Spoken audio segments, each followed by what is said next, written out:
3, 2, 1. Good afternoon, or good evening, or good morning. It's welcome to Pod Stallions. I don't know why I started with the date. My name is Oscar Madison, and with me to my left is Mr. Felix Unger. How are your sinuses? Hello, they're fine. Yeah, thank you. You used to Thank do you that. for getting that. Thank you. All good. And because I used a Odd Couple reference, it segues perfectly into our topic, movie serials. Yeah. Once, as always, Don't question the logic. Pod Stallions is a well-oiled machine. Like from one, we know exactly where we're like a MCU multiverse of where everything's going to go. And now my dog knows I'm talking to you, so he wants to get on the action. Squeaking. He hasn't touched this toy in 2 days. It's been sitting in one spot. He is our research department. And and he's kind of mad that we never mention him, and it's true. We should mention the team of people we have around us supporting us, the PR people, the assistants. Right. There's just the writers. Every well, your synchronized swimming coach. Right. It's just the reason we don't list them off is there's just so many of them that we feel like we're going to leave someone out. Plus, I don't like any of them. So, Right. Yeah. Well, they're not allowed to look at you. I know that. No. God, no. No eye contact. Same room.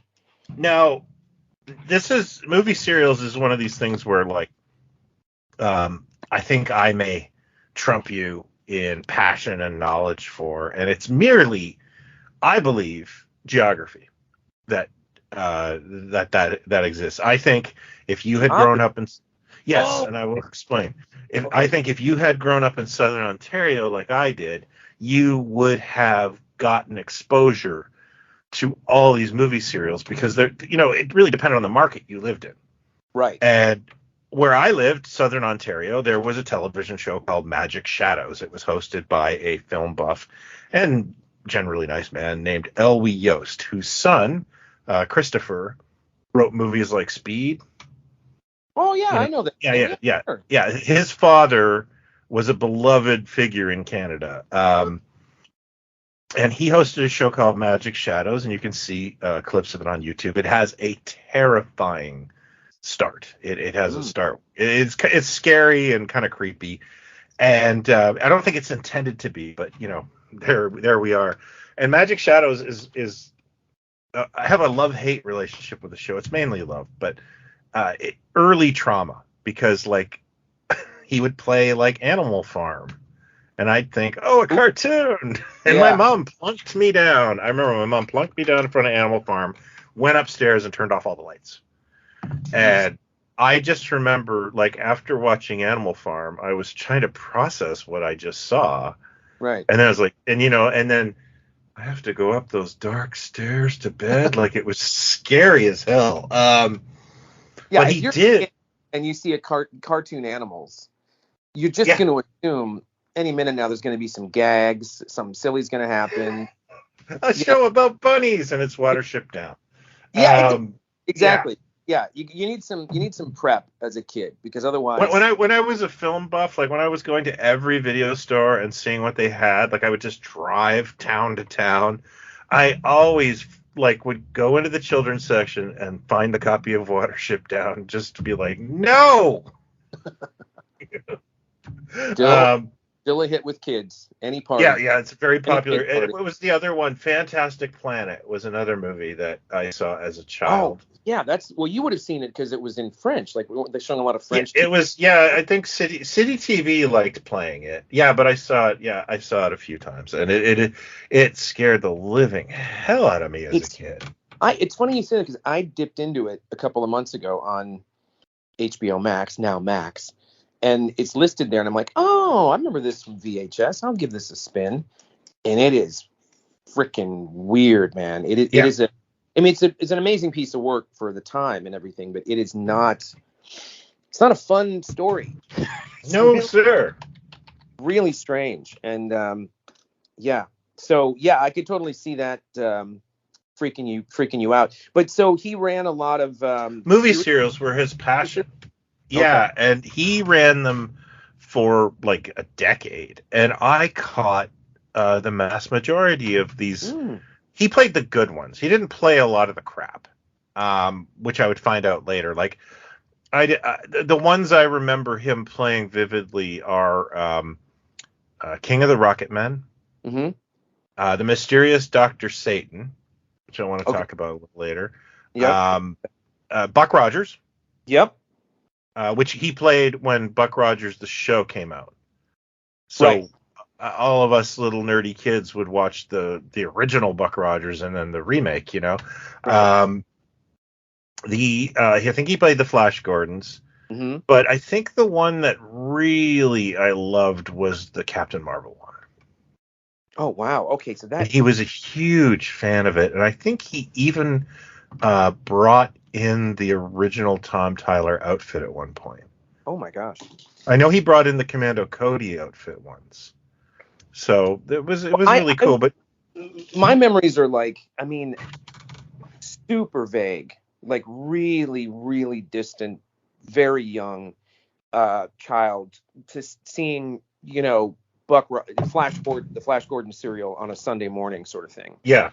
Those played in other channels too. Flash Gordon, Buck Rogers. Yeah. I think maybe like Don Winslow of the Navy or something like that. Was that a serial or something? Yeah.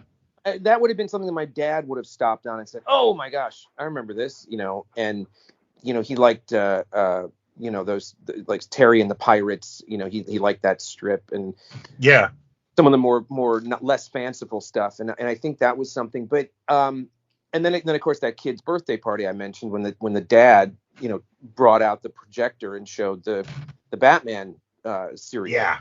You know, which was a very hippie, nerdy, pothead kind of thing I'd imagine for these guys to do in the 70s.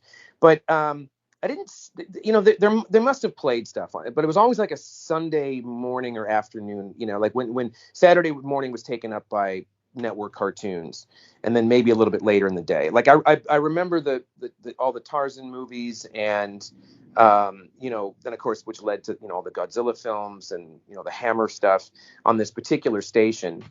Because the Tarzan movies all felt like they were like 45 minutes long, an hour long. They never felt like a motion picture really. But I have vague memories of some of the serial stuff, but I didn't have a ton of exposure to it as a kid.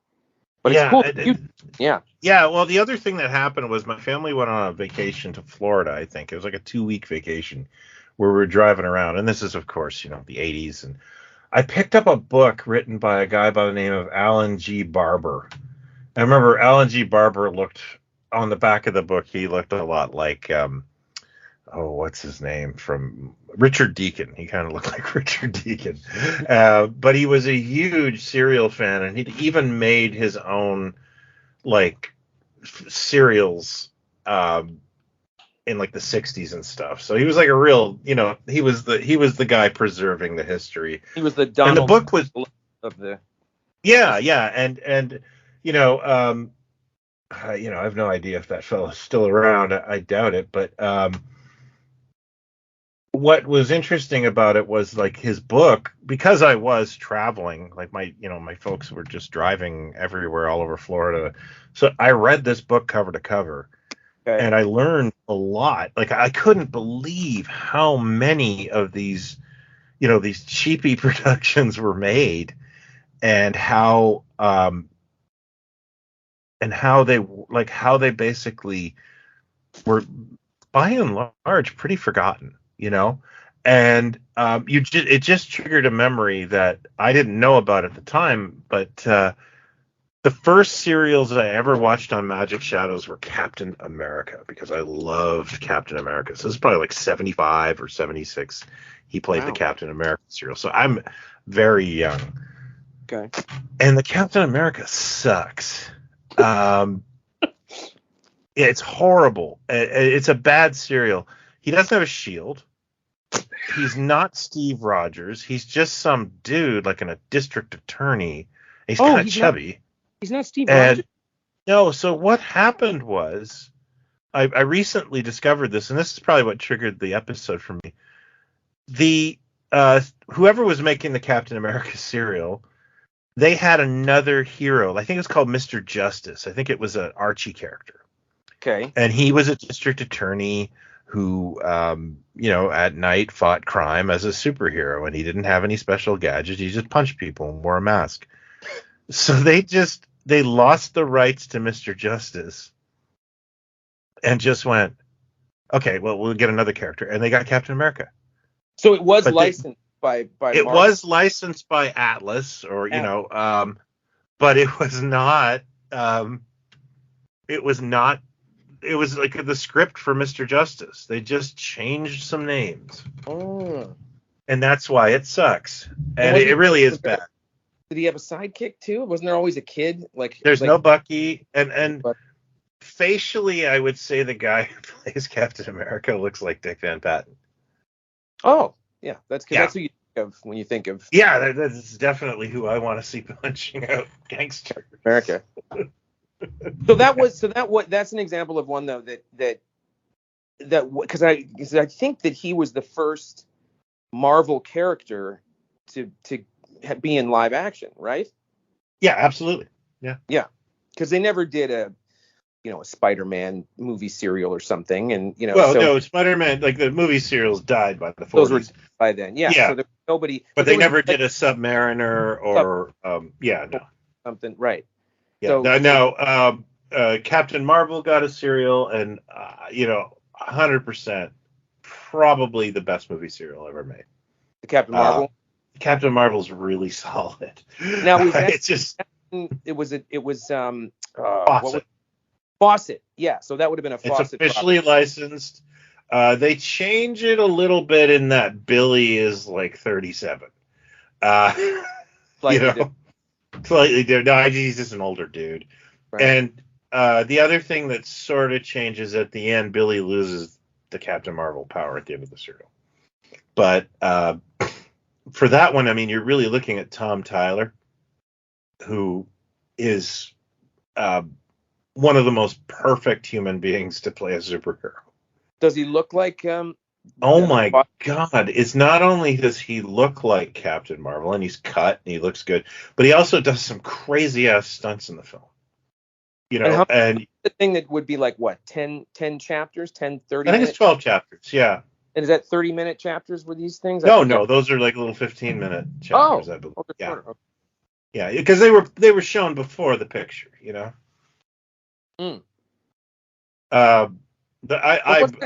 I'm sorry. See, I thought like a serial day was kind of like I thought when the kids went, they kind of saw multiple chapters of different things, but but these would show prior to, like, give me an example of what a movie would be that the kids would go to, because these were mainly aimed at kids, the serials. Well, no, you're misthinking that. You remember, like, I think Roger Ebert said as a kid, I got a feature, I got a cartoon, I got a newsreel, and I got a Batman serial. A large popcorn and a giant Coke and a huge and a beating and a 12 a savage beating and a beating when I got home because I snuck. Sorry. So the serial then was shown before, like, like a Bogart picture, or like what would they have been connected to, is what I mean. Like, would you have it in front of anything like She Done Him Wrong or whatever, like, or would it just, I think the studios dictated, like Universal made their own, Republic made their own, Columbia made their own, so they would dictate where they owned the theaters, and this was like a roster of programming. And right. I think the thing with serials was it brought in kids, and it brought them in every week to see the next chapter. So they aired those ran on the weekends in the mornings, but they ran at night too, or were they? Yeah, I think they ran with the feature and everything like that. Like they were part of a package. Okay, is what I understand. I'm sure they ran them like for kids in a matinee, and they'd run them all together. I don't know. I wasn't there, but that sounds believable.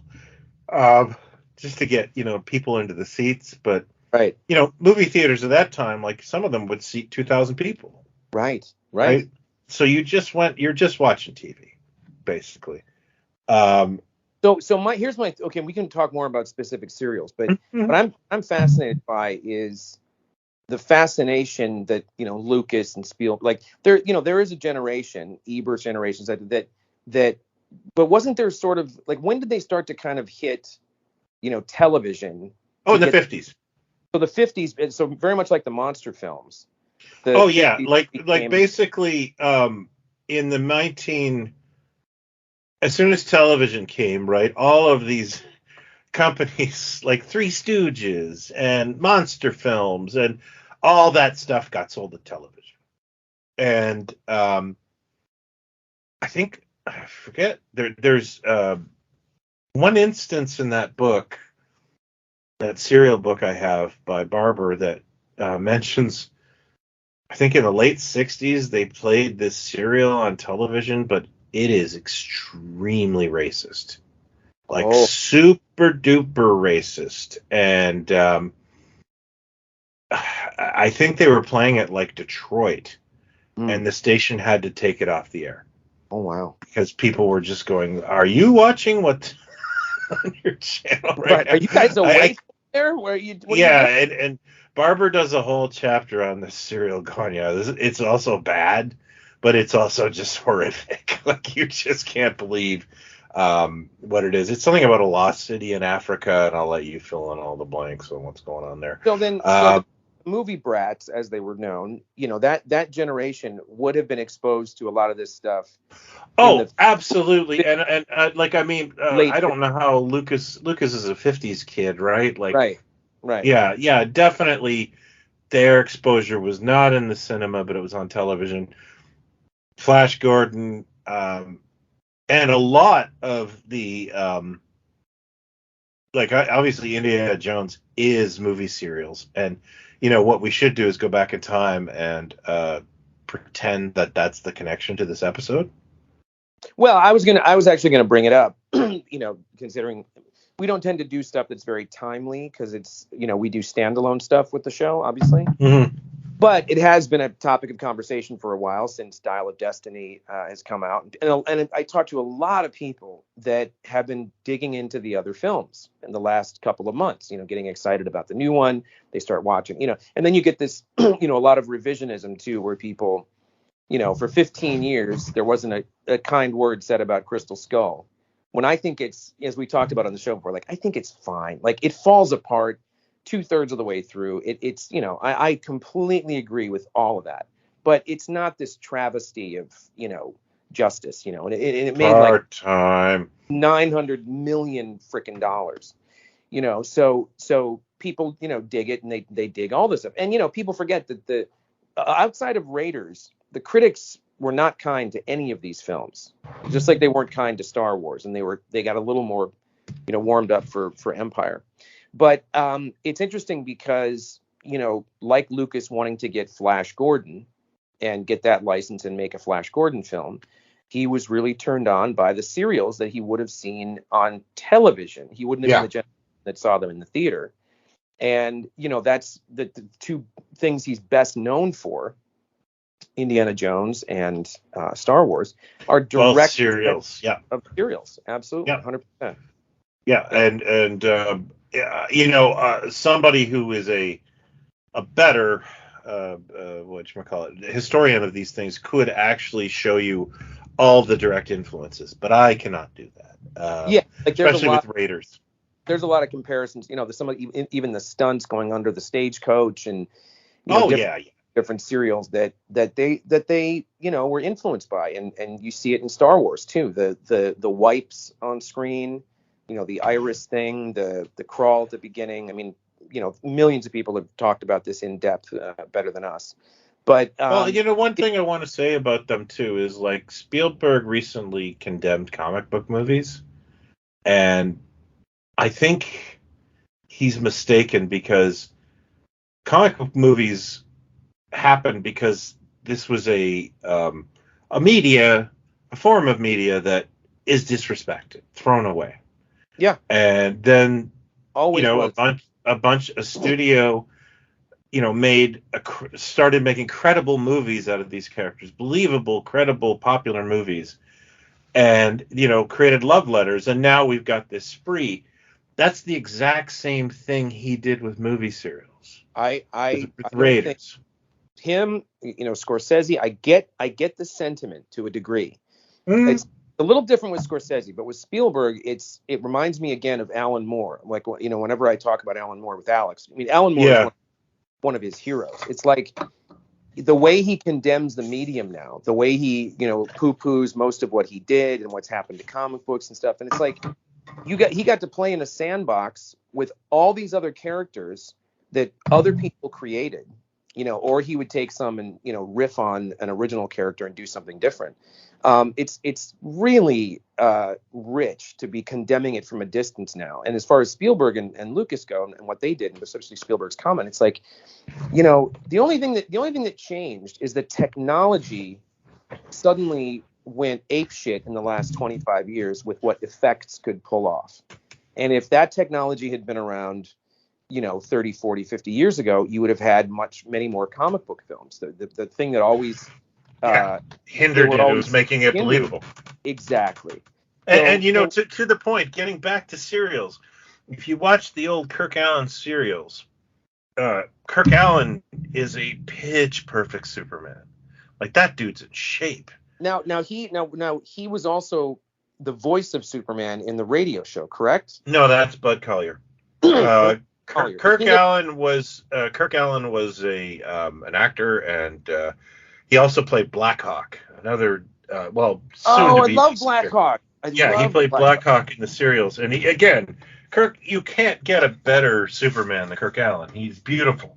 Yeah, but when he flew in those movies, it was cartoon, right? Flying, and it just kills the movie, and that's an exact reason that this medium never got really respect, because the effects, And what's sad about it is, and this is a whole other episode altogether, but in light of recent events with certain films and, the YouTube, dickwads that just tear everything down and so on, this guy wrote a really brilliant missive. The guy said something nice about a particular film, and, this huge thread on Twitter of like, yeah, you're right. Absolutely. Thank you for saying it.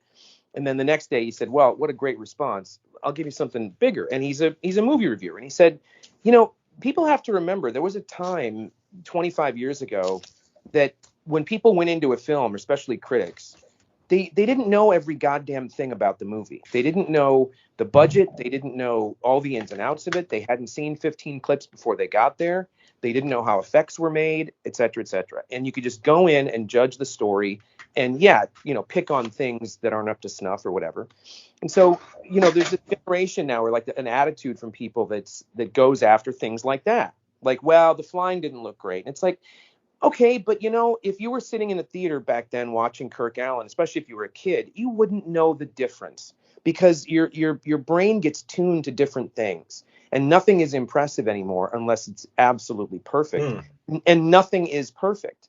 So we're in the weird gray area now with fantasy and science fiction and comic book stuff, etc., that there's a generation that's so used to getting all of it that none of it's good enough. And it's even with the technology. Somebody said something recently that stuck with me.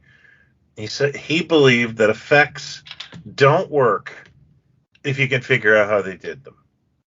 And we lived in an age where we used to be able to just say, I don't know how they did that. Now we just go, oh, it's all computers. Yeah. And it's like somebody criticizing, like, I don't know, I'm trying to think of an element, but my argument would be like, well, yeah, but the dog isn't talking too. You see the dog's mouth moving. Why are you complaining about that thing when there's also a talking dog that's your favorite thing in the film?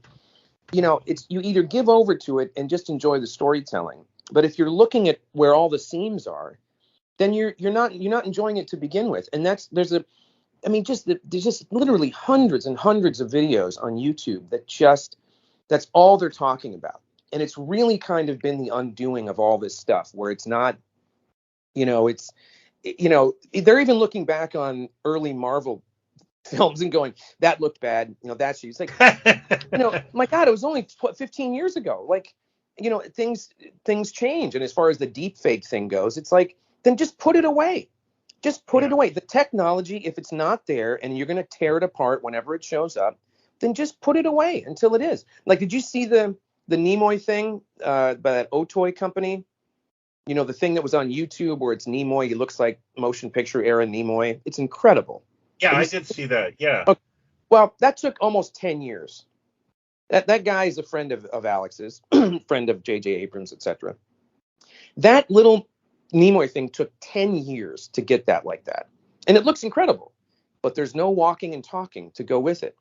So if we're at this place where you go, well, it's not, I know that's not him. Yeah, well, I know it's not Mark Hamill. I know it's an image of him. Guess what? He's older now. It's not him from 84. But if you can't get a little jazzed about it, then it's all. So it's funny that the Superman was animated in that serial and nobody cared. Nobody would have cared at the time. But we adjust our eyes and go, yeah, that looks pretty bad. But I bet it looked cool, then or something. And I don't know. I don't know about that one. Although I would say like the flying effects in Captain Marvel, where they just kind of strung a dummy across, are pretty good. Well, you know what? I recently watched some Superman, the original Superman. I don't know why it came on my radar again. But, I think we'd all agree that is one of the best, if not the best, comic book movies. And there's never been another Christopher Reeve, even close. And as great as it is, and as great as the flying is, and as how it knocked everybody out when it showed up, a lot of the flying looks bad. I mean, it looks like they're on a stage and there's a, it looks like when I notice it, like when there's a driving scene. Remember how TV used to be when they'd be a driving? Oh, I love driving scenes. Yeah. But there's some of that's like in newer films still, and I'm kind of astounded. Like, okay, that really does stand out. That shouldn't look like a show from 1978 that I know the two people aren't. Oh, dude, watch a Seinfeld. The driving on Seinfeld is like, oh my God, this is bad. Well, I mean, that's you. It's almost like they're in on it. But like certain dramas that I've seen recently in a movie, and you go, they're doing this is like a old school driving scene, like they're on a stage, and so it's the storytelling is kind of what matters. I mean, I don't know. I wonder what adults were thinking when they saw the Flash Gordon serial in 1936 or whatever it was. Now, speaking of Flash Gordon, because those I have on DVD, I have at least 2 or 3 different stories I think on DVD. Now those were those were up before Buck Rogers? Did those hit before Buck Rogers? I think Buck Rogers, the character predates Flash Gordon. Okay, Buck Rogers, the character predates, but I think the serials. I think you're right because the Buster Crabbe played both characters. I'm pretty sure he played Flash first. And then was that the first comic strip character to be in live action, or who preceded Flash Gordon then? Gosh, that's a good question. I'm not sure. I would I'm not a historian of this thing, but I would believe maybe the Shadow or somebody had come just slightly first. I don't know. Okay. Just because. But that was it. But that was a pulp. Those were pulp. Yeah. You may be right. Yeah. Yeah. I think it might have been first. It might have been the first comic. But I mean, like the Flash Gordon movie is definitely a love letter to these things. Oh, 100%. I mean, you see it, Alex Raymond's, strips at the beginning. And I think that's what Lorenzo Semple Jr., that's kind of the vibe he took it from. Yeah. And I want to also point out that in those, and I mean, this is almost 100-year-old film, but Princess Aura's hot in those. Just like in everything else. Yeah. The actress they got to play Princess Aura is a woman by the name of Priscilla Lawson, and she's gorgeous. And if you put them next to the Raymond strip, they did a really good job with the look of the rocket ships and the costumes. Ming, Charles Middleton played Charles Middleton is Ming, yeah. Fantastic. Like it looks like he walked out of the strip and off too. Actually, and Buster Yeah. Crabbe. Buster Crabbe is like, at that time, if you were going to cast someone to look like the guy in the Sunday comic strip, he's about as close as you could possibly Yeah, get. he's handsome. He's an athlete. I think he was a swimming guy, right? I think he was a swimmer, yeah, like Weissmuller. Yeah. Like he was, because you didn't have cut guys back then, and he was in damn good shape though. Yeah, big chest. Yeah. Big chest, big arms. Yeah, and not a bad actor. Yeah, he does. It's always weird to me that he never did much else in motion pictures. Like he's really known for those two things. And I also find he's known for those two things, but he did Tarzan, he did Buck Rogers, he what was it? He did he has a huge list of stuff he did. I think he was also another DC character, wasn't he? Congo Bill, wasn't? I know Congo Bill who's a really obscure DC character. He never became like a Cary Grant or something. Like he never. No. In fact, he barely acted past the 50s. Yeah. And I think one of his last his last appearances or most of his were the Buck Rogers television series, where he actually got to work alongside Gil Gerard as Buck Rogers, which was very, very freaking cool. Like that was that was really a wonderful nod and tip of the hat for that show to do. But I think the last movie I ever saw him in is a Fred Olin Ray piece of crap. Here we go. Well, I kind of like it. Anyone who's looking to watch it, remember who you're getting this from. Called The Alien Dead, and it's just a pretty shitty movie about zombies. But it's kind of fun to watch it because it costs like nothing, and apparently the budget was like $12,000, and Buster Crabbe took $2,000 for his role. Oh, because he's only in it for a couple of days, and I guess he was like really doing well in real estate or something. I did read. I looked him up a couple years back. He did all right, but he never really did much more in film. And here's another thing about that Buck Rogers appearance. So Buster Crabbe shows up in Buck Rogers. Yeah. A nice little wink to the audience, like, hey, this wonderful. It's great, fantastic. I think so. That was 79. In 78, when the remake of Invasion of the Body Snatchers comes out, there's the in joke with what's his name? Kevin McCarthy. Kevin McCarthy. That you kind of get the impression that he's been on the run since the original film. I love that bit. Yeah. But was that the first self-referential sort of self-referencing thing like that in a film or a show? Like, there's plenty of stuff you can look at from the 30s and 40s, and I'm trying to think of. There's one with William Holden shows up in a scene, and somebody says, "Hey, aren't you William Holden?" That's not what I'm talking about. I'm talking about referencing the thing itself. And I think every Dean Martin, Matt Helm film. Yes, exactly. I think the meta sort of aspect of that, of the guy that was in the original thing showing up in the new one. And people will know the answer. I don't know the answer, so I'm sure we'll get a lot of phone calls. Yeah, that's a really good thing, because I would personally think that. And then I'm thinking that the Buck Rogers one was like the second time. And I would say the first meta thing would have been something with Karloff or Lugosi on television. Okay, so they're not that they're referencing each other's career. You know what I mean? So like referencing characters or something. I'll bet you anything. Dollars to donuts, sir.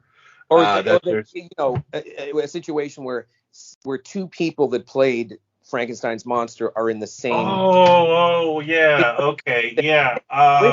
Didn't you do the thing? Or like it would be as if Karloff showed up in a Hammer film, a Frankenstein Hammer film. Oh, I see what you're saying. Yeah, sorry, I didn't quite catch that. Yeah. So I think Body Snatchers might be the first, and then Buck Rogers would be the second one in pop culture that I can think of, because that was not a common thing to to do. You know, No. we think of stunt casting differently now too, where, you know, Kurt Russell being cast as Star-Lord's dad is kind of perfect.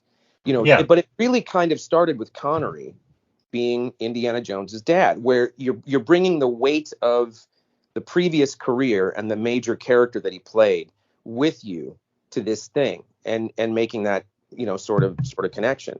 But then you go deeper with it with like the Buck Rogers thing, where they're both the same character. Like I'm very curious what the answer is. So I'd love to answers on a postcard, please. P.O. Box. What the fuck? Paramus, New York. So Colorado. Wasn't it always Boulder, Colorado? Boulder, Colorado.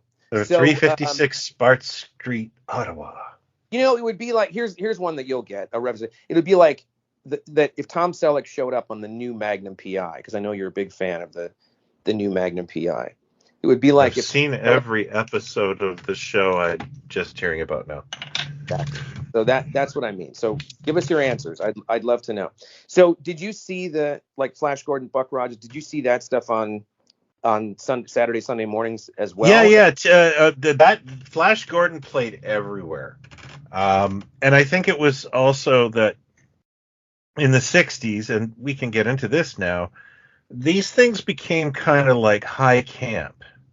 And like the Batman serials, which I'm very happy to say I've seen in the theater with a crowd, and it's amazing. Oh, wow. Yeah, it was 1989 when the Batman movie came out, and there's this amazing theater in Toronto that is still around, but it's just a shell of itself, called the Bloor Cinema. You know, they used to play like Warped records and stuff while you were waiting for the movie. Right. They played the Batman serials during the B Movie Fest of '89, and I went with my girlfriend, and we were crying. It was so fun to watch. And I've understood that Hefner was a huge fan of those and played them at the Playboy Mansion. And I believe even truncated versions of those serials, where they were compacted down to 2 hours, played in theaters in the 60s because it was so funny. How goofy they were. And if you haven't seen the Batman serials, they're goofy. They're really terrible. Well, I said when we talked about that in the Batman episode, I was at a kid's birthday party, and this has got to be like 78 maybe or so. So whatever it is. And like I said, the dad, well, here's a special treat for you kids, like this. I don't remember what the dad looked like, but you could tell when a guy was like, okay, this guy probably collects comic books or something. And he brought out the projector and played the Batman serial. And I remember a couple of kids giggling because they thought the visual of the bat ears, they were so big and floppy. Yeah. And that was that's my earliest memory of the other generation pointing at the older thing going, lame, doesn't work or whatever. And, we've been dealing with it, ever since. Since then. It's never stopped. In my household, it's constant because my kids see me and they go, lame, doesn't work. Yeah, but what the, by that logic, you're not going to get far with, Casablanca or whatever. I went to Heat with a younger guy. And I got tickets for this anniversary thing, whatever. And I love it, and most people agree that it's a great crime caper, epic thing. And he really liked it. But the first thing he said when we came on, he goes, "Well, you can tell it was made in the '90s." Oh. And I was like, "What? What does that even mean? Like, what does that even mean? Because it took its time, and things weren't blowing up every 10 minutes. Like, what the fuck does that mean?" So I punched him in the face. And left him in the parking garage and then backed up over him. You did the right thing. I think I did. I think I handled it well, frankly. It could have been worse. It could have been a bloodbath. I think you're the hero of this story. Yeah, my own story. But wouldn't you say that because of Star Wars and Starlog and the stuff we were sort of consuming, wasn't there another kind of renaissance in the 70s? For this stuff, where it was playing more and more, and people were trading tapes of it at shows and stuff. And definitely. I think Star Wars and Raiders really helped, kind of validate them a little bit. Yeah. Yeah, that's a good There one. were so many other, attempts in the 80s to copy the Raiders formula. So you had all these like terrible, King Solomon's Mines and they almost felt like cheap knockoff serials because there were some really really crappy ones, like they weren't all good. There were some really like Well, unmemorable ones and it was you like know they stuck the tongue in the cheek a little too hard. It's almost like yeah they were pushing the period stuff and the hey there Buster, the dialogue yeah and whatever. yeah You know, say hey, wait a minute, Buster, you can't do. They were trying to wink at that era, but it was kind of ham-fisted, which tells you how delicate it is, where you can't. I mean, Star Wars, again, we've talked about this, is a film that could have very easily gone very, very wrong in so many ways. yeah. Had the dialogue been different, had the visuals been different, etc. But Had it was C-3PO been a used car salesman? yes, exactly. It's like all these magical things that happened from just random interference, or someone else's pencil was on the paper instead of his, or whatever. But it is a delicate line to give, to try to emulate these things without, falling over into pastiche kind of. And I think a lot of the 80s stuff, they just didn't, they didn't get it right because they Yeah, like Legend of the Lone Ranger, or yeah. oh God, the perils of Gwendolyn and the land of Yik Yak, and Now is just some. that the one with Sam Jones in it? Sam Jones Oh, Sam Jones was in one that was based off of a British comic strip about a buxom woman, that was always cleavage in every strip of the. yeah. There's one I can't remember. I think it's no. I can't remember which one has Tawny Katane in it, and she's just constantly in peril. But it doesn't have Sam Jones in it, Yeah, it's and not. it's also based on some naughty British comic strip, and you're like, what? Who is this for? Yeah, yeah. It's a Yeah, delicate dance, shall we say? To yeah. get it right. You could go too far, and then we also had a television series as a love letter to it, Cliffhangers, in the late 1970s. Which I watched, and I found Me some. too. I found some on YouTube a while I back. have a DVD somewhere. And it's pretty rough. I It's pretty gotta rough. tell you, I can't The sci-fi unsee it one, from yeah, my 9-year-old self. yeah, So yeah. I freaking love it. But yeah, I mean, for 70s television to take that big a risk, Oh, yeah. It is yeah, remarkable when you think of the time frame. I would put it this way: it would make more sense if it had happened in '82 or '83, because you got Tales of the yeah. Gold Monkey, got Bring 'Em Back Alive, that were clearly, legend has it from whoever, I forget, not Stephen Bochco, but whoever the guy is that did Tales of the Gold Monkey, claimed that he had the show Bible for that before Raiders ever came out, and Hmm. it was really supposed to be Only Angels Have Wings, and To Have and Have Not. He was really riffing on 30s and 40s romance and picture. And I that's don't. believable because they had a Casablanca television series like 2 years earlier. Right. Um, David Soul and Hector Elizondo yeah. played what's his face, Claude Rains part, No Louis. no pressure for David Soul there. Right, right. I mean, even as a kid, I went, what is that? And I loved Starsky and Hutch, but I saw him and I knew Casablanca at that point, and I could not get my head around why. Because as a kid, my brain went, he doesn't look anything like Humphrey Bogart. Yeah. I wasn't thinking in terms of just the character. I thought they were trying to do a remake with a guy that looked like Bogart. I was like, no, doesn't look anything like him. No, get it all wrong. So the Cliffhanger show is interesting because it would make more sense if it came out after something like Raiders, but it came out in, was it 79? Was it 78, I think. Yeah. okay? Yeah, it is a weird piece of pop culture. Esoterica. Yeah, I like it. I like the Dracula. series, and I love the Secret Empire because it's a take on the Gene Autry serial, The Phantom Empire. So that's the one that's like there's a civilization at the Earth's core kind of thing. Yeah, and I just thought that was the bee's knees as a kid. And the third Western, is that what the third one is? No, the Secret Empire was a Western on the ground. Right. So it was actually in black and white, and then when they went down to the Earth's core, it was in color. Right. See, that was clever. And then you had the Dracula. And what was the third one then? What was the third? It was a girl reporter. Was it Goldie Gold? Was it Goldie Gold? It was not Goldie Gold and Action Jack. I love Goldie Gold and Action Jack. Okay, well, that's another one that you go, okay, this had to have happened because of Raiders, right? Because it was like 81 or 82, that show, wasn't it? Yeah, but you can't make a show that fast. So you think that the idea was there prior to that? I think the weird idea was there prior, yeah.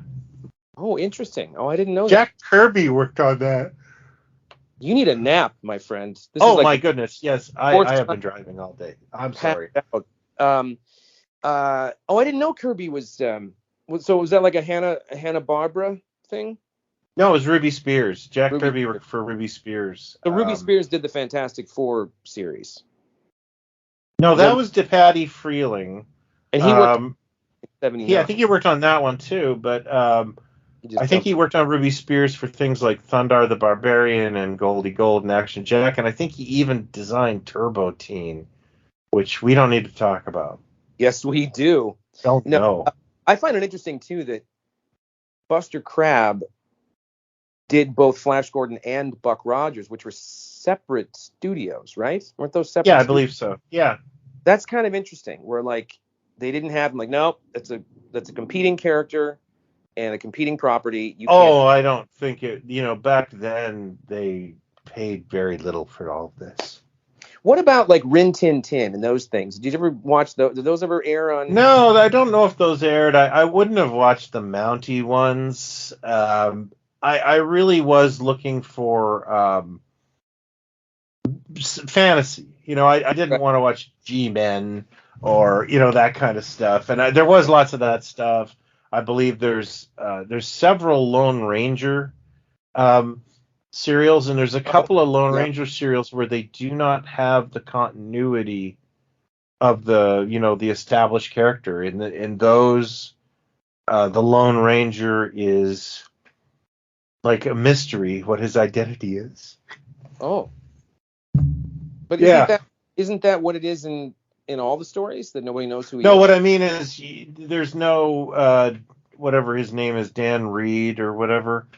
The Lone Ranger is a character in this universe, acting as a vigilante, and his identity isn't revealed until the end. Gotcha. So it's sort of like a weird take on it.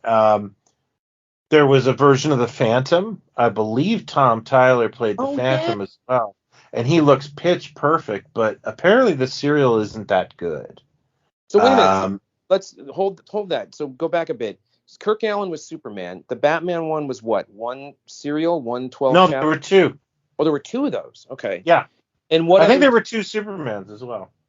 Were there other DC characters that were serials? Blackhawk is the one I can think of off the top of my head. I think that's it for DC. Okay. So they had their two biggies, and of course Fawcett had Captain Marvel, and that's a good question. The Green Hornet got a serial. Oh wow, I totally forgot about that. Wow. And I think Luke played Kato. That was a radio show, right? Yeah. And they made it into a serial. And who played Kato? Luke. Oh, he did? Yeah. Oh, I don't think I ever knew that. Wow. Yeah. Wow, there's a guy who has an IMDb page freaking mile long. My God. What a career. Him and James Hong. Oh, my God. James Hong has been in like 912 movies and TV shows. And he's in the new Gremlins one, the Mogwai one on Mogwai, whatever it's called. Really? Mowgli. Yeah, he does a voice in there very briefly, but guy's still, still kicking. I was checking into a hotel, or I was picking up a pizza at a hotel, And That's not a euphemism, right? no, it's not a euphemism. I was actually, went down to the lobby to get my pizza at a hotel that was having a monster, movie convention, and James Hong was checking in.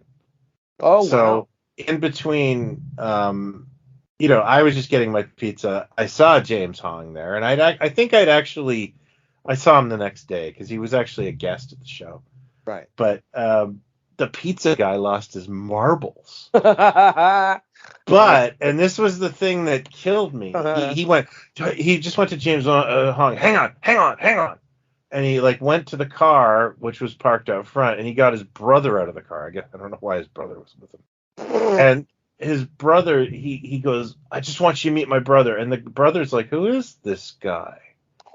And I was just waiting for my elevator, and I heard him go, he's from Kung Fu movies. The guy obviously knew. He flipped out when he saw James Hong. But he couldn't figure out how he knew him. And that just made me laugh. Right. Like he knows there's going to be a longer conversation in the car with the brother. Yeah. Makes sense. But for now, you just need to get in here to see him and meet him. Poor James Hong. He's not wrong. Right. He has been in some Kung Fu movies. Oddly enough, he has been in some Kung Fu movies. Hard to believe. Yeah. Many episodes of Kung Fu. He doesn't shake hands. He does the fist bump. Yeah. Yeah. I mean, this is well before COVID. He was doing the fist bump thing. The worst thing I have for James Hong is the photo I got him to autograph. I got him to autograph the Wayne's World 2 photo. I don't know what I was thinking. Just going to say, let me guess. Of all the things, you probably picked something you'd stupid. Least like not from Big Trouble in Little China. Anything else he's been in I'm actually not a fan of that movie. Yeah, it was Wayne's World. Okay, that doesn't make any sense to me. It makes no sense to me whatsoever that you wouldn't have some kind of affection for Big Trouble in Little China. It's weird. It's like an homage to low budget weirdness. It's got kung fu in it. It's got, Chinese lady with green eyes or whatever. It's got monsters in it. How could you not like it a little bit? Why do you think I like Chinese ladies with green eyes? It's the kind of thing that would be in like some David Carradine fuckfest from the mid 70s where there's people turn into tigers and shit. I don't know. I don't watch David Carradine naughty word fests. What's the David Carradine one where it's like the golden voyage of my staff or whatever? What's the one from like 79 or something? And like the Iron the Tiger, it's that Bruce Lee project. A lot of those movies that you would probably enjoy. It's got all the ingredients in a blender that you'd think, I bet Hyler likes that movie. I don't think he loves it. He probably just never owned it, but I bet he likes that movie. It's not my favorite John Carpenter film. Well, that's okay. That's Village of the Damned. Exactly. It's Memoirs of an Invisible Man. That's your favorite Carpenter film. That's the one. That's the one. Fun. Really, that's a YouTube video right there. Actually, you're all wrong. Carpenter's best film is the one you've not seen. Memoirs of an Invisible Man. Invisible Man. And for the next 2.5 hours, I'm going to tell you why you've been wrong about Halloween and everything else. But before we do that, do you like magic? Let me talk about our sponsor. These underpants won't make your testicles sweat. They're the greatest pair of everything. Shut up. That's one of the things I don't want to get advertising for this podcast or even my channel. Like, I don't want to have to do that. Well, and I also don't want to be like Garson's sock garters because we're old. But you want to find the right. There's some of them that are very subtle in the way they do it, and it's a great segue into. And speaking of your password or whatever, and then you got to suffer through a minute and a half, whatever. But the ones that are just like, take this blue pill. If you're a man, it's like, whoa. What has this got to do with breakfast cereals? It's the weirdest sort of sponsors and shit. I collect action figures. Why am I listening to like a vitamin thing? Yeah. Yeah. So but that's such a YouTube thing of just. So now you're getting it with Crystal Skull, where people are going like, actually, you've been wrong about Crystal Skull for 15 years, and this is why. and then you're like, oh my god, the clickbait. It's just all. You know what? Nobody, I do want to do 10 reasons. 10 reasons you're wrong about Catwoman. you know what? You should. You Yeah. absolutely should. I'll bet you now. If you did that video, I'll bet you will get more clicks than you've ever had in your life. But I don't want to be that guy. But yeah, like my number one reason would be shut up. That's why, because I said so. Right. But I don't think there's ever been a video on YouTube defending that film. And if you said, actually, when you break it down, it's the best comic book movie of all time. And I'll tell you Ever why. made. Ever made. Check it out. But before we get there, be sure to click like and subscribe. And let me tell you about these butt plugs that are our new sponsor from Cock Ring Warehouse. No. Oh, yeah, I love that sketch. So, so do you own a lot of the original cereals, like the No, that's one of the things I want to say is I've absolutely lost my taste for them. I sometimes watch them by riff tracks. So glad we're talking about them then. I'm so glad you chose this as a topic after the hiatus to talk about something you hate.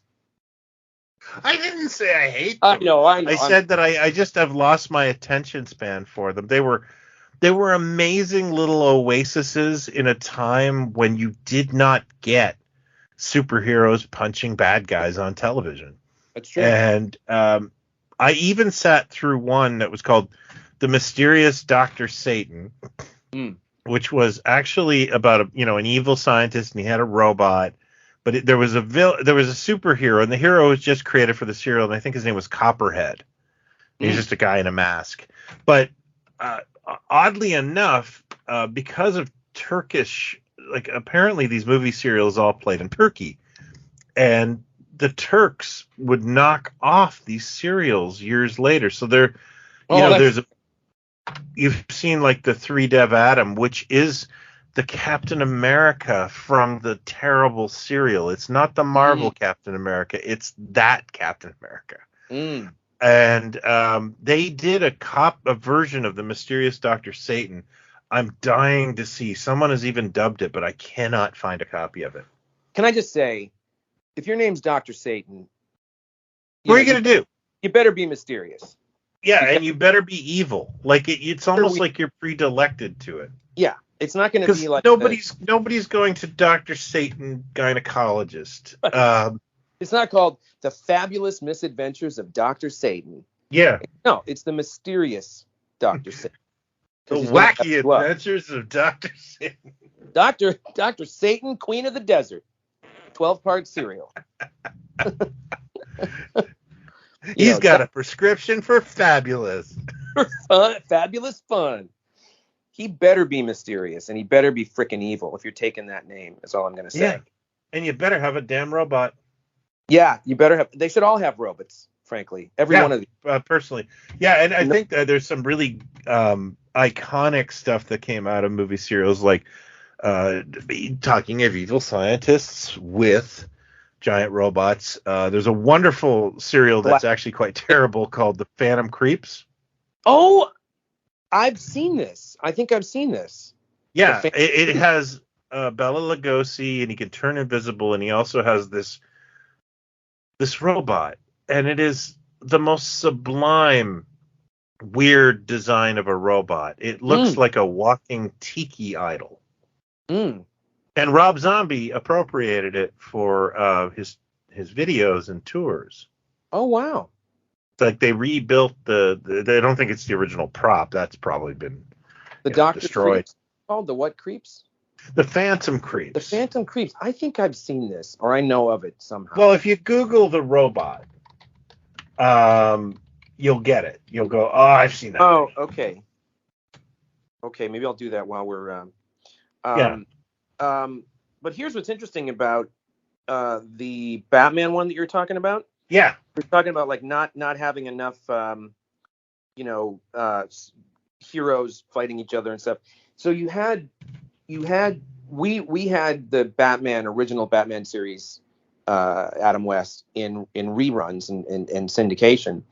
Now, as as a kid, I was glued to it. Like I thought, it was so real. It was so real, and they were punching, and it was in color, and I didn't see the campiness in any of it. I would have to agree, and that's the beauty of that series, and why I think a lot of people carry it with them throughout their lives, because they didn't get the joke as a kid. They loved it with a passion, and then they got the joke, and it's still like, this is my old friend. Yeah, and it was very much like as the years went on, especially, but I see it now as, again, the way your kid brain, develops. Star Trek, I always associate with bright colors. Like that show is so, design-wise, is so incredible. The yellows, the shade of blue, the food, the episodes where there's a banquet going on, and they have those they're like melon balls, but they're like red and pink and green. And so that show's always been very vibrant. The lighting in it, with those shades of purple and turquoise, blue and things like that. And Batman, to me, was like a companion to it. Like, it was bright colors and, words coming out at your face, and there's actual punching. I mean, if any show had fights in it or punching, it was like, there's more punches in an episode of Batman than anything else from the time, even like Wild Wild West. Like, there's people really, fighting, and I loved that stuff. So but I wonder when you're seeing the serial stuff, it's like, now that's a distance between that and the TV series. And then it looks dated. So I'm saying that those kids at the party and I probably saw plenty of the Adam West Batman and wouldn't have giggled at it. Yeah, but I get that. Yeah, you know what I mean? But this kid was like laughing at the way this Batman serial looked, Well, you look at it, though. If you do look at it, even as a kid, I remember I saw photos of it in a book. I mean, it is not a good Batman costume, it looked like a long underwear that were like, made like a hoodie and long underwear that were made like that morning. Yeah, it's not they're not even good costumes. Yeah. And there's a couple of things in there that's kind of fun. Like I think they created Alfred. Oh, yeah, that was my thing. Alfred, wasn't there also a thing in, I think Kryptonite came out of the Superman radio show, right? It did, yeah. Bud Collyer went on vacation.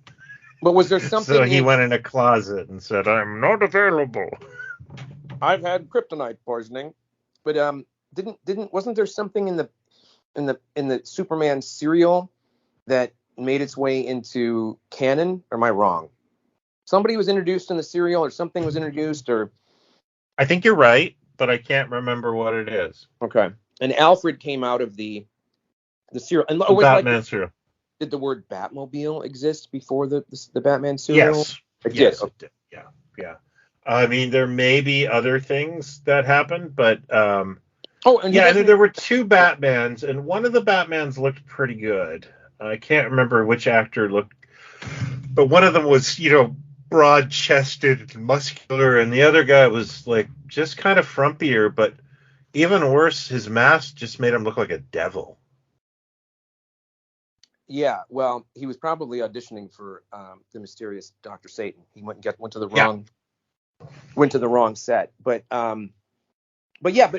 he's got a car in the serial, but it is not the Batmobile. No, right? And they just are driving around in Bruce Wayne's car, and I think at one point they just pull the hood up and go, "Let's change." And it's like, so they're just changing their clothes in their car. Fantastic. Which is like, at the same point, like, okay, that's what, it would really be like, in real life. But I think there's also one part where they're in the Batcave, and the Batcave's hilarious because they've just got rubber bats floating around. But they just get their clothes out of a filing cabinet. Oh, and especially the first time I watched it, summer of '89, and we had just seen, like Michael Keaton, like, and his uniform comes out there. Yeah. And then you're just watching open a drawer, and here's your shit. That's fantastic. They speaking of self-referencing, like that that sight gag is still so great in the 78 Superman. The first time, Lois Lane falls off the roof Oh yeah.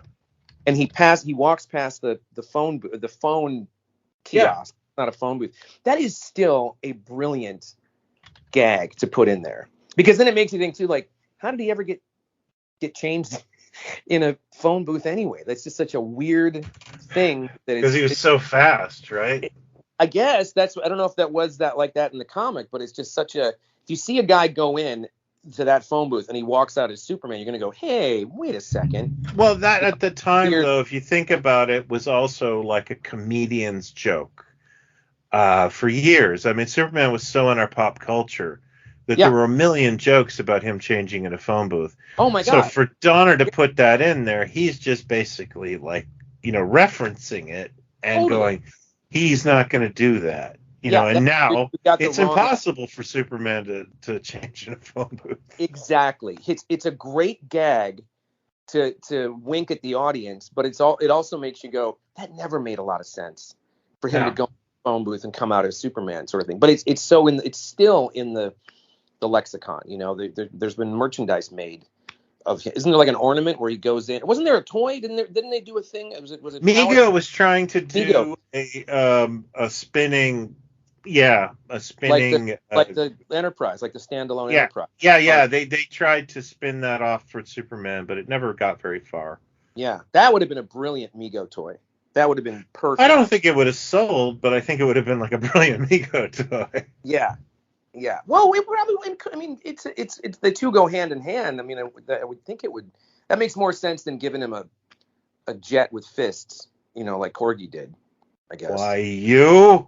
I mean, that's because of kryptonite. So he's in that because if someone's got kryptonite, he can still get to them. Yeah. Oh, I see. All these years, I never knew that.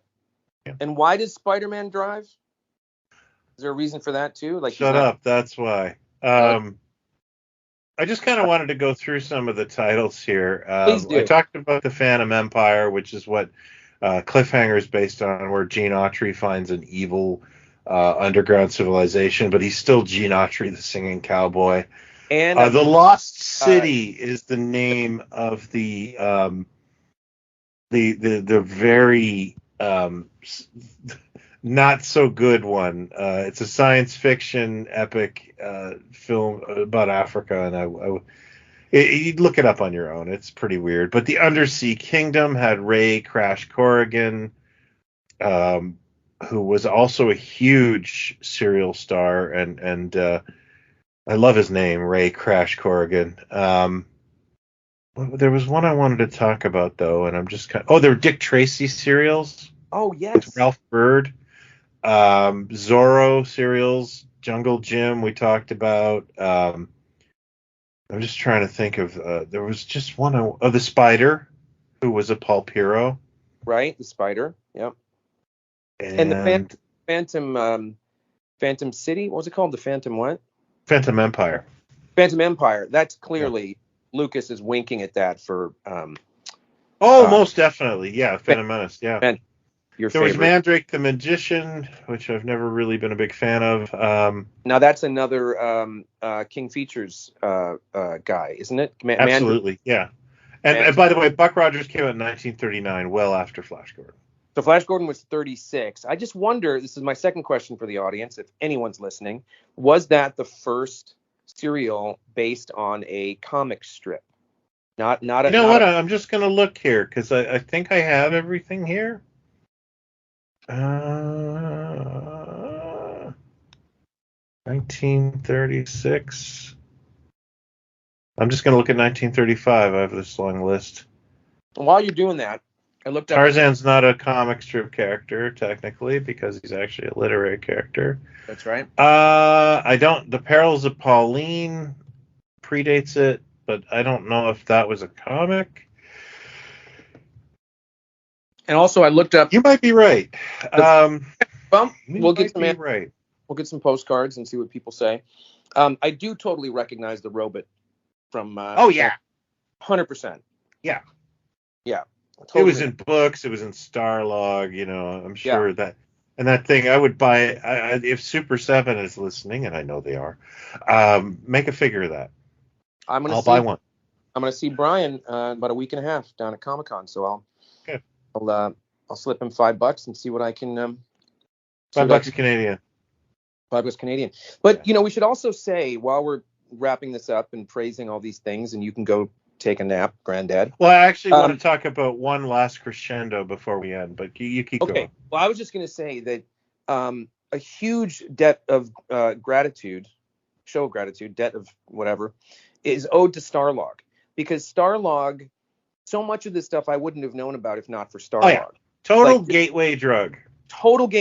And it was always like towards the back of the issue, there might be a 4-page spread on the Superman serial or Flash Gordon or whatever. Like they really cared and got it into the consciousness a bit more, and probably again off the back of Star Wars and that audience, the older audience when we were kids, they knew full well what that movie was going for. Because they were they were going to comic book conventions and where they had some, if you look at some of the programs of some of the early cons, there would be a night of this stuff would be shown at a con. Yeah. Nobody could get that would be the big Friday night, after the costume contest, or what was her name? Madeline Sa was walking around dressed like a Heidi Sawa. Yes. Heidi, dressed like a character, and then you'd have they'd run some of the serials, and you must have had a room full of people in a basement of Comic-Con going nuts for this stuff. So they got it when Star Wars hit, and then those are the guys that did Starlog that were like, hey, let's throw some love to these older things.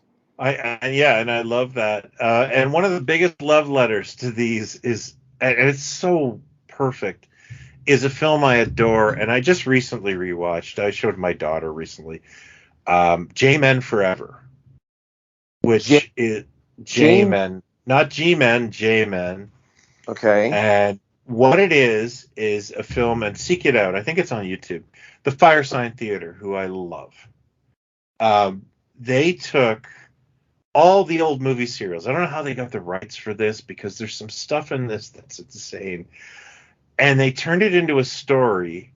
Oh, they did like an overdub kind of thing, right? They did What's Up, Tiger Lily did it. Yeah. Right. Which is one of my passions, by the way.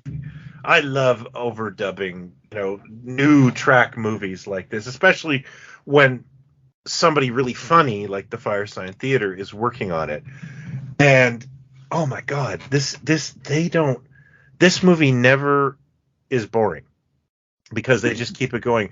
And the brilliant thing they did was they took the villain from all of the serials and made him one guy.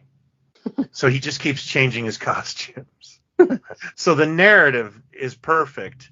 And then they just have little black and white scenes with them talking that kind of fill in. But they have like Captain America is in this. Captain Marvel is called the Caped Madman in this, and he's insane and kind of racist. And there's just all this kind of bizarre stuff going on in these. Commando Cody's in it. Leonard Nimoy is in it because he is in Commando Cody. I think. Right. He was in a zombie one too, wasn't he? Yeah, it was called Zombies from Space or Space. Zombies of the Stratosphere. And that was a Commando Cody. And there's a scene, where Nimoy's walking by and he's got this weird, Martian hood on. And the guy goes, "Is that Mr. Spock?" "I don't know. I can't see his ears." But there, just so many funny lines in this. It's random. Totally rings a bell. I owned it, and I remember in college I used to put it on all the time as an ASMR to pass out, before they had such a thing, because I loved the movies. I don't know if you've ever told you this, but I'm an auditory learner. If it just has conversational stuff in it, I pick up on all of it. And I'm like that with music a little bit too, except I have no musical talent. But the beats and the speech would just kind of like put me to bed because the movie is so fun. I don't know if it ever got a proper release. I think it did. I think I have it on DVD. It's up on YouTube. Yeah, the whole thing's on YouTube. Yeah. It is well worth a watch. There's also a sequel they did in the early 80s called Hot Shorts, where they use like Spy Smasher and some different clips. Not as good. Lightning in a Bottle with, J-Men Forever, but how J-Men Forever is not like way more revered because it has got some great writing. It's really, really funny. And the voice, the voice work is great. I mean, I don't know if you're a big Firesign Theater fan, but I am. I mean, I got into, it was again one of those like Dr. Demento, eras. Where I would go seek stuff out and all the early Lampoon stuff, and they would run the Lampoon Radio Hour and stuff like that. Yeah, a bit, but I mean, it was. It's interesting you say like, why isn't it more revered? It's like, well, it's. I worry for stuff like this because the secret handshake isn't as secret anymore because more people are into more things now and more stuff is out there that would have been difficult to find in previous decades, I guess. But at the same time, there's some stuff that just goes by the wayside, or it takes longer to recognize, and it's getting harder for things like this to tap people on the shoulder. It's a very specific thing. It's it's like I always use Buckaroo Banzai as an example of like it's never going to be, and none of this stuff's going to be household name, but like it literally took 30 some years for people to even start talking about that movie. That Buckaroo Banzai, the sequel, it could still happen. Hey, we're holding out. Peter Lithgow's still alive. Peter Weller still wants to do it, but that's actually another. It's funny that I didn't mean to, but that's a great example of something that was throwing everything in but the kitchen sink, including movie serials. I mean, it was clearly an homage to pulp and old serials, and things were very heightened. Oh yeah, for sure. I mean, I've probably missed a dozen different films that have referenced movie serials. There's probably a lot of European films that have as well because of that American, movie serials were really an American thing. Well, wasn't there some Tintin ones? Like, weren't there some serials? I know there were movies like black and white, or maybe them thinking of like early 50s maybe, but that wouldn't have been. Yeah, serial. I don't know much about that. I don't know much about foreign serials, although they must exist. But you love Weetabix. I don't. See what I did there? You're funny.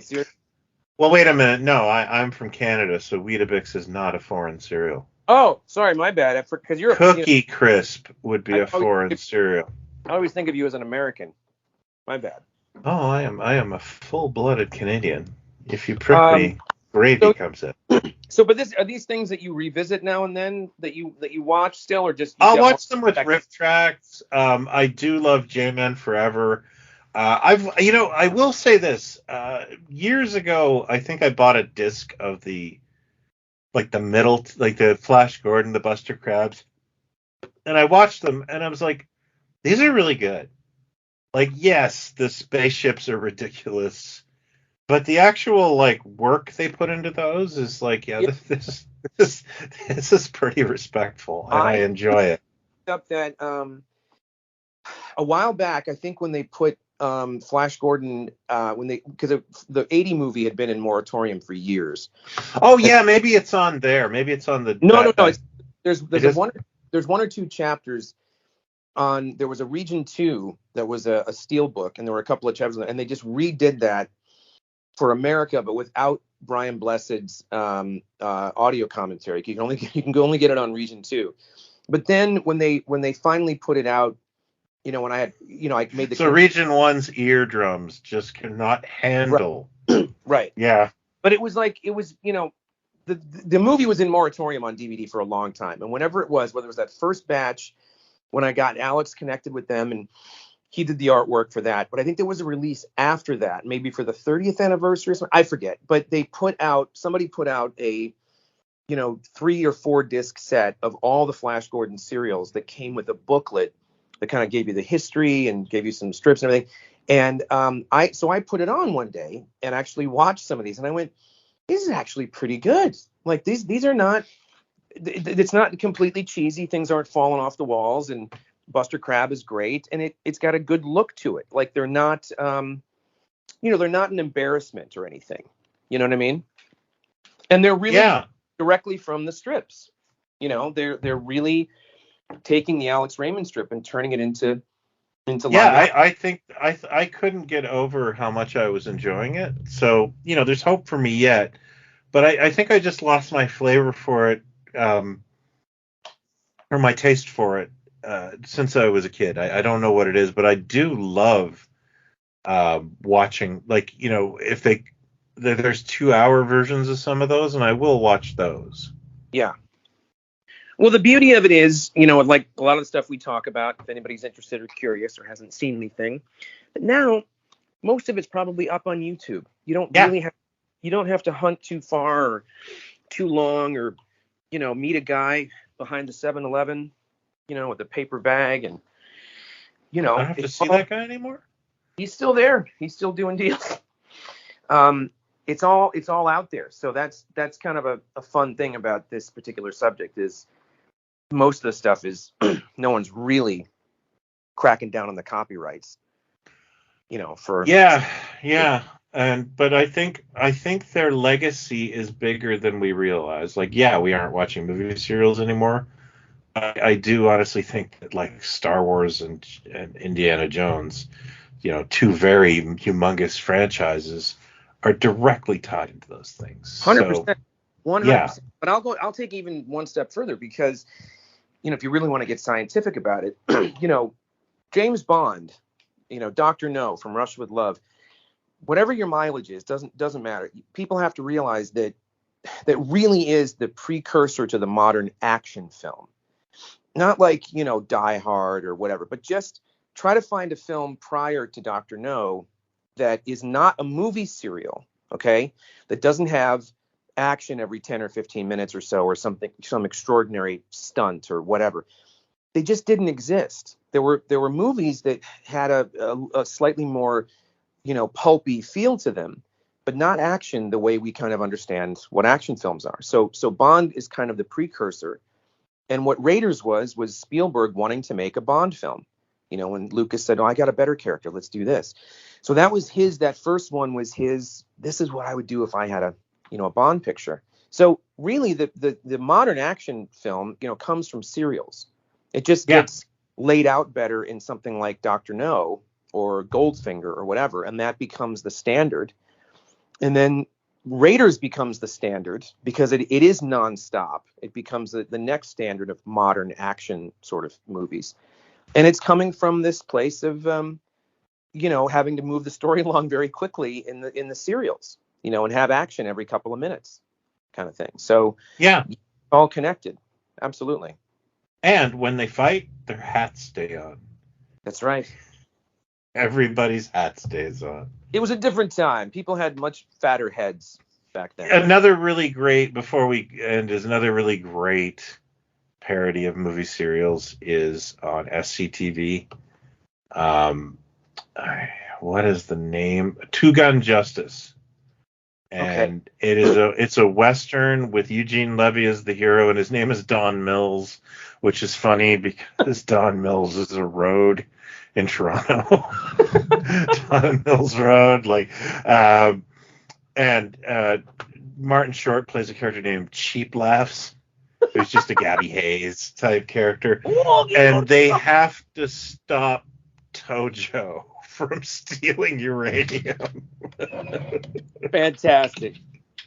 It's wonderful, and seek that out too. Who plays Twin Tojo? Gun Justice.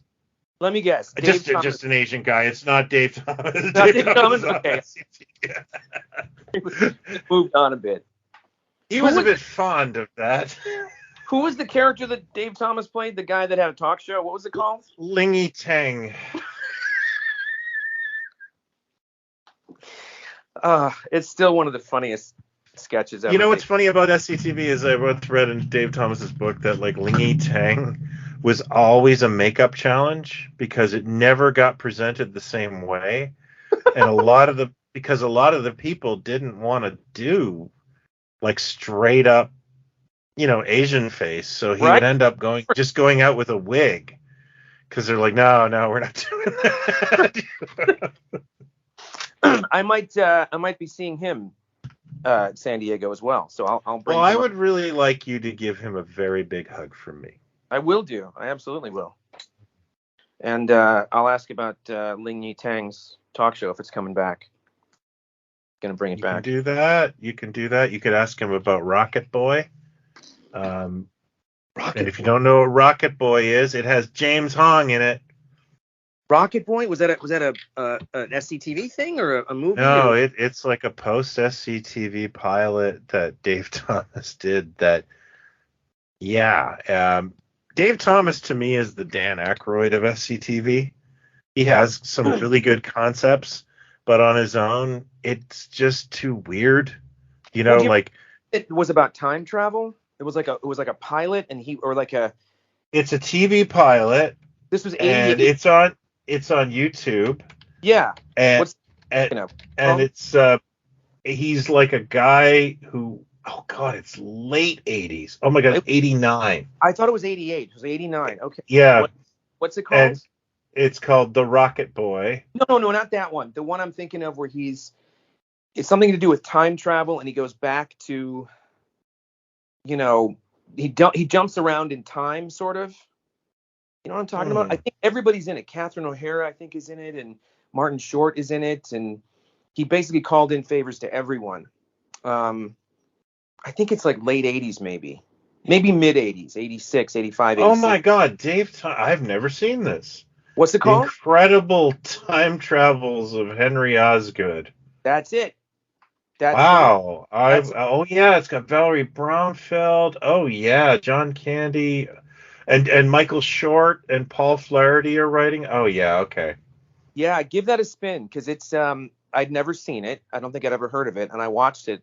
Oh my God, it's like an SCTV reunion and Bronson Pinchot. Yeah. Oh God, Sarah Polley. What is she, 10? Okay. Yeah. What year was it? Was it 90? 88. And Kevin McDonald's in the damn thing. I gotta find this. Because Sarah Polley was in she was in Baron Munchausen. That was the first movie she did. She was the little girl. So it would make sense that this would be the thing she did just before it. Yeah, Canada's sweetheart, Sarah Polley. I can't remember why she's famous. She's always been there. Yeah, well, she's been at it since she was a kid, and she's, not a half bad director. Oh, I know why. She was on this show called Avonlea, Road to Avonlea, which was really big here. Oh, it was? Like Slings and Arrows? But that was way after Baron Munchausen. Was it big like Slings and Arrows? It was like big like the Rita McNeil show or Border Town. these Canadian shows you've never heard of. Right. Apparently, the Road to Avonlea was massive in Japan, and Prince Edward Island is just full of Japanese tourists now, but I don't know anything about it. Wow. Well, check out the Dave Thomas one. I'll check out Rocket Boy because the one I'm thinking of, the time travel one, is kind of pulpy too. It's kind of a throwback sort of thing. It's interesting. Doesn't completely work, but it's interesting. Yeah. I'm gonna have to check it out. All right. Well, I have homework now. Great. Next time we'll do the next episode. Will be about when talkies took over. We'll go even further back. I don't like them one bit. Yeah, we'll see how much further back we can go with subjects. But no, this was great. Well, Edison's The Kiss. I think we should. Yeah. do a commentary and breakdown on that. 90 minutes on that, I think. Yeah, 90 minutes on that. That'd be 90 times the film. But we'll be back sooner than later. Yeah, actually, do you want to record this week again? Yeah, we can, absolutely. Get a okay. jump. All right. Yeah. All right. Thanks, everybody. Talk soon. Bye. Talk to you soon. Bye. All right, I'm going to go to bed, sir. Yeah, get some rest. All right.